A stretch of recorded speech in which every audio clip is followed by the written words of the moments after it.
नमस्कार, बहुत स्वागत है आपका सिटी एट 9 में। मैं हूं रीनू यादव। सबसे पहले बात, मंडला में गैस सिलेंडर फट गया। खाना बनाते समय गैस सिलेंडर फटा। हादसे में मासूम समेत 4 लोग झुलस गए हैं। तो वहीं घायलों को अस्पताल भर्ती किया गया है। घटना से इलाके में हड़कंप का माहौल हुआ है। बड़ी खबर आपको दे रहे हैं, जहां पर गैस सिलेंडर ब्लास्ट हो गया है और ये दुखद घटनाक्रम सामने आया है मंडला से। और इस दौरान मासूम समेत 4 लोग झुलस गए हैं, जख्मी हो गए हैं, जिन्हें हॉस्पिटल भर्ती किया गया है। घटना से इलाके में हड़कंप का माहौल बना हुआ है। गर्मियों के दिनों में ज्यादातर देखा जाता है कि ऐसी घटनाएं होती हैं और मंडला का ये पूरा मामला है, जहां पर गैस सिलेंडर फट गया। खाना बनाते समय फटा गैस सिलेंडर। हादसे में मासूम समेत 4 लोग झुलस गए। घायलों को अस्पताल भर्ती किया गया है। घटना से इलाके में हड़कंप का माहौल है। खबर मंडला से है।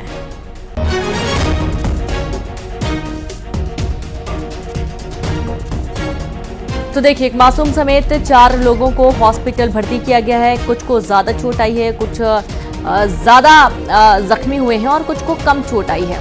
और ये जो घटनाक्रम है ये मंडला का सामने आ रहा है। हादसे में मासूम समेत 4 लोग झुलस गए हैं। गैस सिलेंडर फटने की वजह से ये भयंकर हादसा घर में हुआ है। गैस सिलेंडर ब्लास्ट हो गया। अब कहाँ लापरवाही हुई है, कैसे ये हादसा हुआ है, पूरे मामले की जांच। खाना बनाते समय गैस सिलेंडर फट गया। तुरंत आनंद पांडे में घायलों को अस्पताल भर्ती किया गया है। मासूम समेत 4 लोग जख्मी बताए गए हैं। और इसीलिए बार बार कहा जाता है कि बहुत ही ज्यादा सावधानी बरतने की जरूरत है, क्योंकि गर्मी के दिन है और गर्मी के दिनों में कहीं न कहीं गर्मी की वजह से भी ऐसे हादसे सामने आते हैं। और खाना बनाते समय अचानक से गैस सिलेंडर ब्लास्ट हो गया। और ये कैसे हुआ है, पूरे मामले की अब जांच की जा रही है।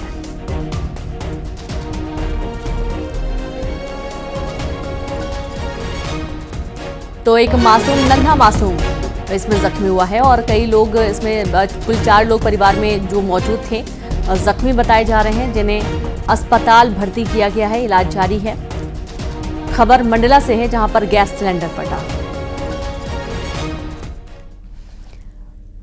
और अब खबर मुरैना से है, जहां पर रपटा में कार और कंकाल का मामला सामने आया है। कार में मिले 2 कंकाल की शिनाख्त हो गई है। एक महिला और एक पुरुष की शिनाख्त हुई है। प्रेम प्रसंग या हत्या से जुड़ा हो सकता है मामला। 4 से 5 महीने पुराने हैं कंकाल। फरवरी में घर से लापता हुए थे दोनों। डीएनए जांच के बाद मामले का खुलासा होगा। सिहोनिया थाना पुलिस मामले की जांच कर रही है।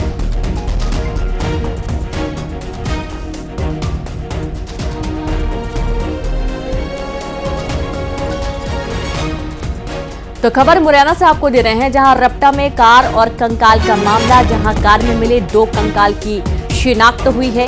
एक महिला और एक पुरुष की शिनाख्त हो पाई है। प्रेम प्रसंग या हत्या से यह मामला जुड़ा हो सकता है। और संवाददाता अमित शर्मा जुड़ गए। अमित, प्रेम प्रसंग या हत्या हो सकती है या आत्महत्या हो सकती है, कुछ क्लियर हो पाया है कि कैसे इनकी मौत हुई है?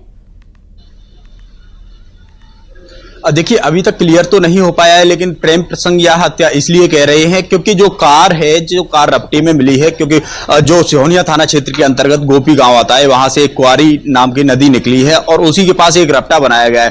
तो उस रपटे में जब पानी कल यानी कि मंगलवार शाम को कम हुआ था, तो ग्रामीणों को एक कार नजर आई थी। उस कार को जब पुलिस ने मौके पर पहुंच करके रेस्क्यू कराया तो कार में 2 कंकाल मिले थे। इन कारों जो कंकाल मिले थे उनकी शिनाख्त जो छत्ते का पुराना निवासी नीरज सकबार और उसकी मुंह बोली भाभी यानी कि उसी के पड़ोस में रहने वाली भाभी मिथिलेश सकबार के नाम पर हुई है, क्योंकि इन दोनों की फरवरी माह में अंबा थाने में गुमशुदगी दर्ज कराई गई थी। हालांकि इसमें जांच का विषय यह है कि जो दोनों के कंकाल मिले हैं वो ना ही तो कार में चालक की सीट पर मिले हैं, ना कि जो साइड में सीट रहती है उस पर मिले हैं। दोनों ही पीछे वाली सीट पर मिले हैं। यही वजह है कि अब पुलिस इस मामले को बड़ी ही पेचीदा समझ रही है। यही वजह है कि हर एक बिंदु को नजर में रखते हुए इस मामले की जांच कर रही है, क्योंकि पीछे की सीट पर किस तरीके से कंकाल पहुंचे थे, अगर सुसाइड किया होता तो पीछे की सीट पर कैसे पहुंचे, दूसरा अगर एक्सीडेंट या कोई अगर नाले में जाने का मामला होता तो फिर पीछे कैसे पहुंचते। कहीं ना कहीं हत्या या फिर प्रेम प्रसंग से जुड़ा यह मामला हो सकता है। यही वजह है कि अब सिहोनिया पुलिस पूरे मामले को बड़े ही अलग ही अंदाज से जांच कर रही है, क्योंकि हर एक बिंदु को नजर में रखना है। हालांकि अभी पुलिस स्पष्ट नहीं कर रही है कि आखिर क्या है, हत्या है या फिर प्रेम प्रसंग है या फिर सुसाइड है। डीएनए रिपोर्ट आने के बाद ही ये पूरा स्पष्ट हो पाएगा। बिल्कुल, बहुत शुक्रिया आपका में तमाम जानकारी के साथ। और देखिए, डीएनए रिपोर्ट के बाद ही कुछ स्पष्ट हो पाएगा, लेकिन ये पूरा मामला काफी संदिग्ध हो चला है। मामले की जांच की जा रही है। मंडला में आकाशीय बिजली का कहर बरपा है। आकाशीय बिजली से 4 लोग झुलस गए। अस्पताल में सभी का इलाज जारी है। निवास के भलवारा गांव का ये पूरा मामला बताया गया है। बड़ी खबर आपको दे रहे हैं। और जैसे कि आपको मालूम है कि इन दिनों अब बारिश, आंधी तूफान के साथ साथ आकाशीय बिजली भी चमक रही है। और मंडला का ये पूरा मामला है, जहां पर आकाशीय बिजली का कहर बरपा। आकाशीय बिजली से 4 लोग झुलस गए। अस्पताल में सभी का इलाज जारी है। निवास के भलवारा गांव का ये पूरा मामला बताया गया है।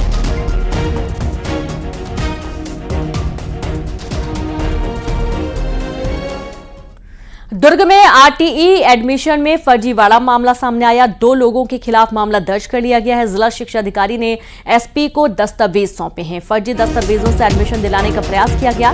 कलेक्टर के आदेश पर मामले की जांच की गई। तो खबर दुर्ग से आपको दे रहे हैं, जहां पर आरटीई एडमिशन में फर्जीवाड़ा सामने आया है। 2 लोगों के खिलाफ मामला दर्ज किया गया है। जिला शिक्षा अधिकारी ने एसपी को सौंपे दस्तावेज, जहां फर्जी दस्तावेजों से एडमिशन दिलाने का प्रयास किया गया। कलेक्टर के आदेश पर की गई जांच।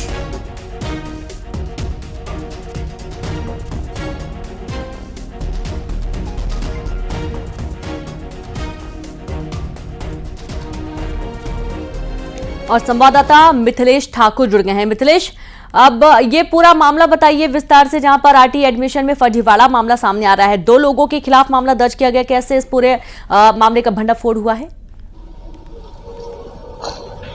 देखिए, बताना चाहूंगा कि शिक्षक के अधिकार अधिनियम के तहत में एडमिशन हो रहे हैं और उसी के तहत में हजारों पालकों ने अपने बच्चों के एडमिशन के लिए आवेदन प्रस्तुत किए थे। उसी के तहत में ये स्पष्ट रूप से कहा गया था कि यदि कोई भी दस्तावेज में फर्जीवाड़ा पाया जाता है तो उनके खिलाफ में कार्रवाई की जाएगी। लेकिन 2 पालक ऐसे थे जिन्होंने एक नहीं बल्कि कई आवेदन दिए थे, जिसमें आधार नंबर एक और एड्रेस अलग अलग दिया गया था। जब इसमें शंका हुई तो इसकी जांच करवाई गई और जांच के बाद में ये पाया गया कि एक ही आवेदक जो थे जिन्होंने अलग अलग आवेदन प्रस्तुत किए थे। इसके बाद में जांच में सही पाए जाने के बाद में कलेक्टर के आदेश पर जिला शिक्षा अधिकारी ने एसपी को पत्र लिखा है और एफआईआर करने की बात कही है। तो एक बड़ी कार्रवाई की जा रही है। दोनों पालकों के खिलाफ में एफआईआर दर्ज कराई जाएगी और नियमतः जो कार्रवाई होती है वो कार्रवाई की जाएगी। इसमें स्पष्ट रूप से ये कहा गया है कि कोई भी इस तरह की यदि गड़बड़ी पाई जाती है तो कानूनी कार्रवाई की जाएगी और कठोर कानूनी कार्रवाई की जाएगी, ताकि आने वाले जो समय में जो हितग्राही है, जो बच्चे हैं, उनको सही ढंग से एडमिशन मिल सके और आने वाले समय में कोई गड़बड़ी ना हो। जी, शुक्रिया आपका मिथिलेश तमाम जानकारी के लिए। तो इस तरीके से देखिए, कलेक्टर के आदेश पर ही जांच कार्रवाई की गई है। जिला शिक्षा अधिकारी ने एसपी को सौंपे दस्तावेज और 2 लोगों के खिलाफ मामला दर्ज किया है।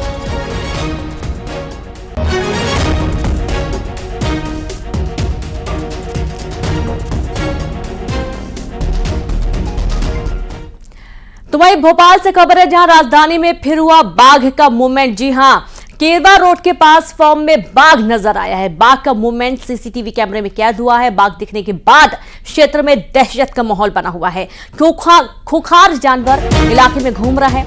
लोगों में डर का माहौल है। और ये कोई पहली दफा नहीं, पहले भी ऐसे कुछ घटनाक्रम सामने आ चुके हैं जब बाघ रहवासी इलाके की तरफ रुख करते हैं और इस दौरान कुछ लोगों पर हमला भी कर चुके हैं। लेकिन ये देखिए, एक बार फिर से बाघ की जो दहशत है वो बरकरार है। फार्म हाउस के पास ये बाघ घूमता हुआ नजर आया है। राजधानी में फिर बाघ का मूवमेंट देखने को मिला। केरवा रोड के पास फार्म में दिखा बाघ। सीसीटीवी कैमरे में ये बाघ कैद हुआ। बाघ दिखने के बाद इलाके में दहशत का माहौल बना हुआ है।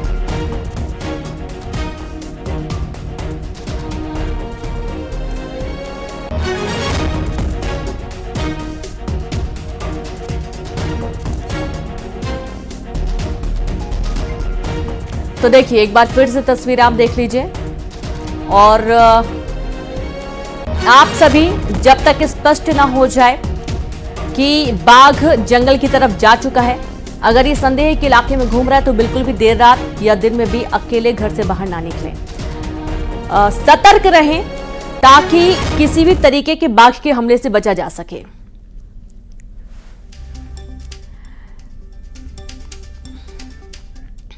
और अब खबर जबलपुर से है, जहां पर तस्करों पर शिकंजा कसा गया है। 3 तस्कर को पुलिस ने गिरफ्तार कर लिया है और उससे 40 इंजेक्शन के साथ 3 तस्कर अरेस्ट किए गए हैं। एनडीपीएस एक्ट के तहत मामला दर्ज किया गया है। बड़ी खबर आपको दे रहे हैं जबलपुर से, जहां पर तस्करों पर शिकंजा। 3 तस्करों को पुलिस ने गिरफ्तार किया है। 40 इंजेक्शन के साथ ही 3 तस्कर अरेस्ट कर लिए गए हैं। एनडीपीएस एक्ट के तहत मामला दर्ज किया गया है। बड़ी खबर आपको दे रहे हैं जबलपुर से।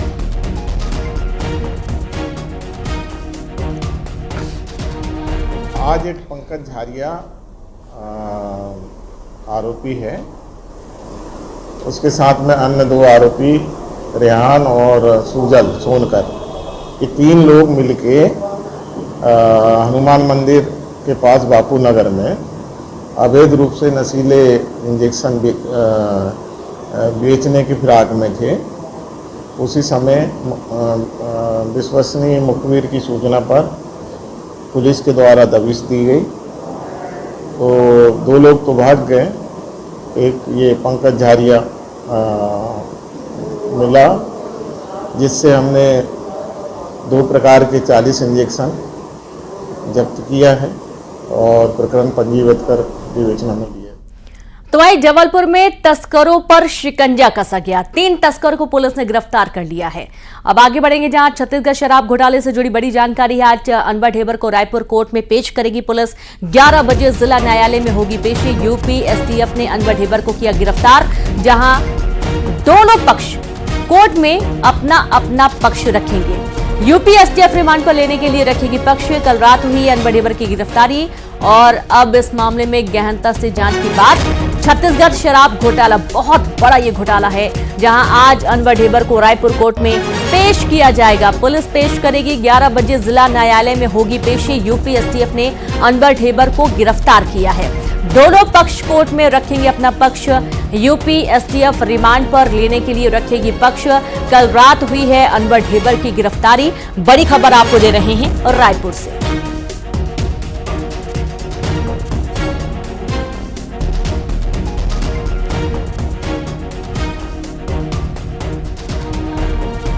तो देखिए कि यूपी एसटीएफ ने गिरफ्तार किया है। दरअसल ये पूरा मामला काफी पुराना है, जहां पर छत्तीसगढ़ शराब घोटाले में कई लोगों के नाम सामने आ चुके हैं और अनवर ढेबर की काफी समय से तलाश की जा रही थी। आज अनवर ढेबर को रायपुर कोर्ट में पेश करेगी पुलिस। 11 बजे जिला न्यायालय में पेश होगी और पेश की जाएगी। अनवर ढेबर को पेश किया जाएगा। यूपी एसटीएफ ने अनवर ढेबर को गिरफ्तार कर लिया है। दोनों पक्ष कोर्ट में अपना अपना पक्ष रखेंगे। यूपी एसटीएफ रिमांड पर लेने के लिए रखेगी पक्ष। कल रात हुई है अनवर ढेबर की गिरफ्तारी और आप ये देर रात की कुछ तस्वीरें देख रहे हैं, जब अनवर ढेबर को गिरफ्तार किया गया था।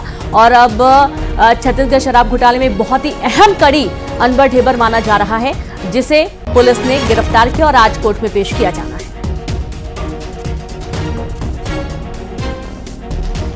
तो अनवर ढेबर पर शिकंजा कस चुका है। आप ये देखिए कि पहले भी कई लोगों की गिरफ्तारी हो चुकी है। 11 बजे इसे न्यायालय में पेश किया जाना है। और सीधे रुख करेंगे ज्यादा जानकारी के साथ, संवाददाता तनु वर्मा जुड़ गए। तनु, ये बहुत बड़ी कड़ी अनवर ढेबर की लंबे समय से तलाश थी। छत्तीसगढ़ शराब बड़ा घोटाला है और आज पेशी होनी है।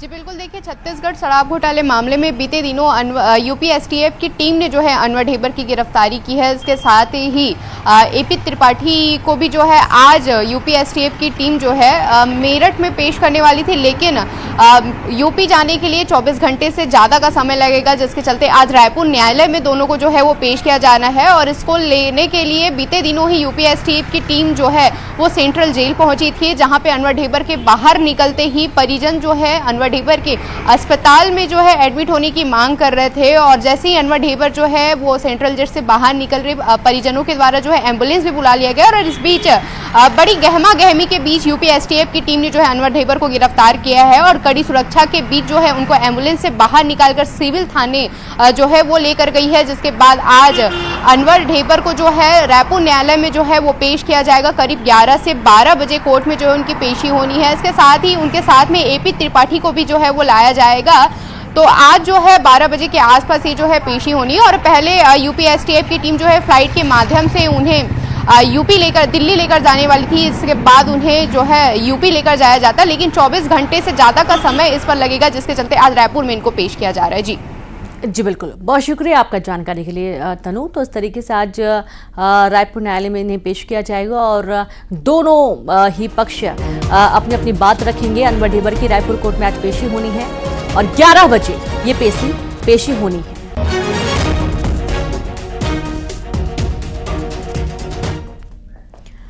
तो इस सूरजपुर में पत्नी ने पति की हत्या कर दी, कुल्हाड़ी से वार कर हत्या का मामला सामने आया है। आरोपी पत्नी मौके से फरार हो गई है। हत्या के कारणों की जांच अभी पुलिस कर रही है। झिलमिली थाना क्षेत्र के डाला बहरा गांव में इस वारदात को अंजाम दिया गया। तो बड़ी खबर आपको सूरजपुर से दे रहे हैं, जहां पत्नी ने पति की हत्या की, कुल्हाड़ी से वार कर हत्या का मामला। आरोपी पत्नी मौके से फरार हो गई। हत्या के कारणों की अभी पुलिस जांच कर रही है। झिलमिली थाना क्षेत्र के डाला बहरा गांव में इस हत्या की वारदात को अंजाम दिया गया।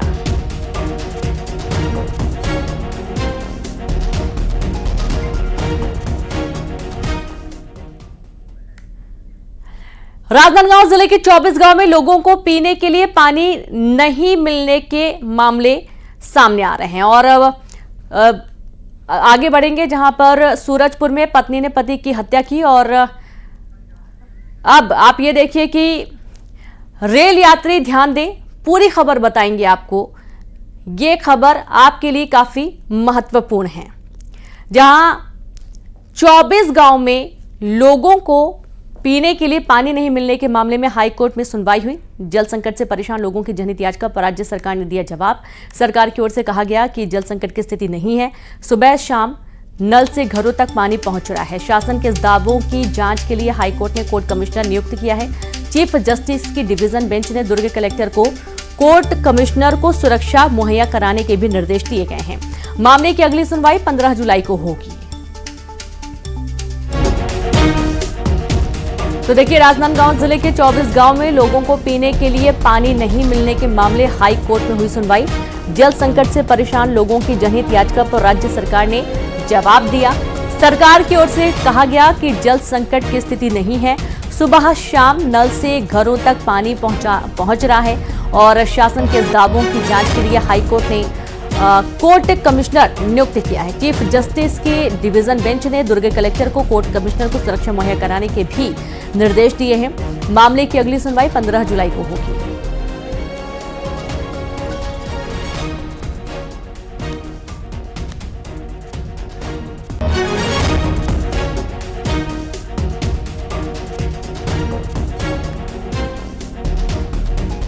छत्तीसगढ़ में आज भी अंधड़ और बारिश के आसार बने हैं। सभी संभागों में अगले 3-4 दिनों में प्री मानसून की अच्छी बारिश की संभावना है।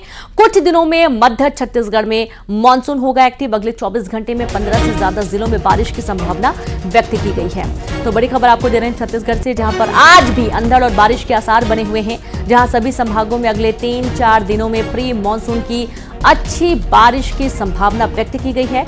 कुछ दिनों में मध्य छत्तीसगढ़ में मानसून एक्टिव होगा। अगले 24 घंटे में 15 से ज्यादा जिलों में बारिश की संभावना जताई गई है।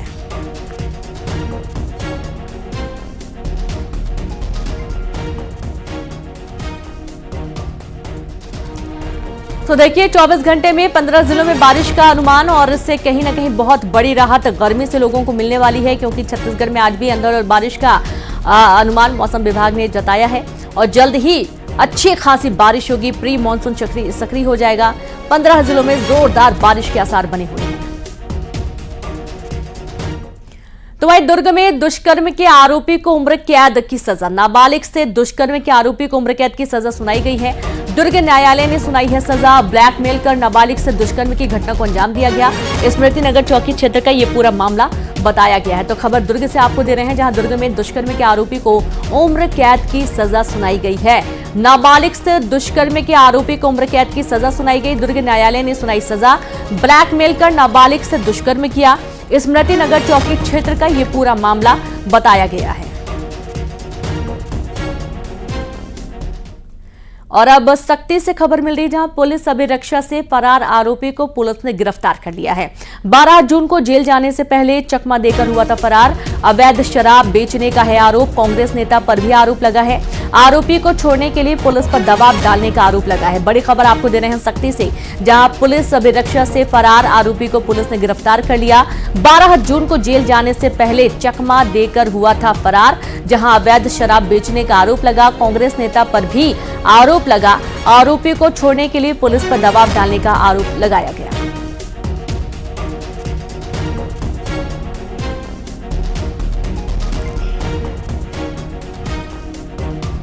तो पुलिस अभिरक्षा से ये जो आरोपी है वो फरार हो गया था और आरोप भी लगे, जहां आरोपी को छोड़ने के लिए पुलिस पर दबाव डाला गया। 12 जून को चकमा देकर ये फरार हो गया था।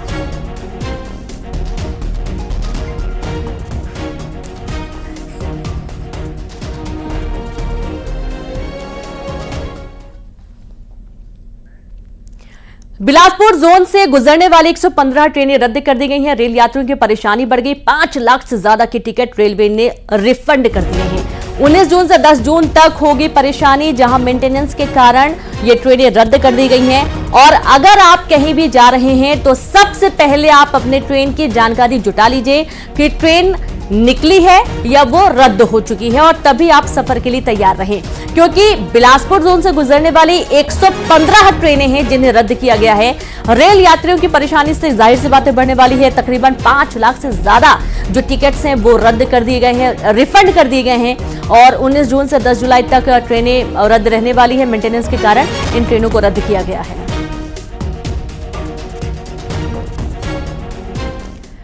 तो वहीं श्योपुर में बस अनियंत्रित होकर पलटी, जहां दुर्घटना में 10 यात्री घायल हो गए हैं। यात्रियों में मची अफरा तफरी। शीशे तोड़कर यात्री बाहर निकले।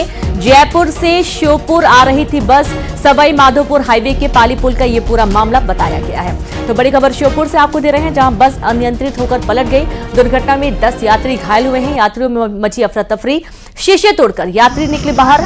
जयपुर से श्योपुर आ रही थी बस। सवाई माधोपुर हाईवे के पाली पुल का ये पूरा मामला बताया गया है।